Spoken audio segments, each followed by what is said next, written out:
Road మధ్యలో పోలీసులు నాకాబందీ చేసి వెహికల్స్ని చెక్ చేస్తున్నప్పుడు అప్పా జంక్షన్లో బండి భగీరథ పోలీసులకు చిక్కిండు. ఇది మా పోలీసులు నాకు చెప్పింది.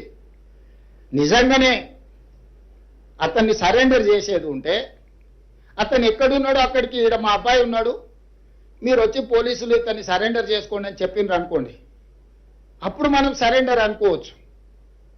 రోడ్డు మధ్యలో పోలీసులు అతన్ని కస్టడీలోకి తీసుకొని మేము అరెస్ట్ చేసినామని పోలీసులు చెప్తుంటే నేను పోలీసుల మాట నమ్మాలనా లేకపోతే రాజకీయ నాయకుల మాట నమ్మాలనా మీరు చెప్పండి.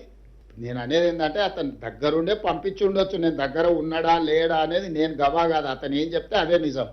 ఎందుకంటే వాళ్ళిద్దరు ఒక దగ్గర ఉన్నారా లేదా, 5 రోజులు అబ్స్కాండ్ అయినప్పుడు తండ్రి కొడుకులు ఒకే ఇంట్లో ఉన్నారా లేరా, ఇది కాదు కదా. మేము చాలా సిస్టమేటిక్గా విశ్లేషించుకొని కంప్లైంట్ వచ్చిన వెంబడే ఎఫ్ఐఆర్ చేసి ఒక పద్ధతి ప్రకారం ఈరోజు ప్రభుత్వం చర్యలు తీసుకున్నది. మా చర్యల్ని ప్రజలు కానీ కోర్టు కానీ ఎవరు తప్పుపట్టలే.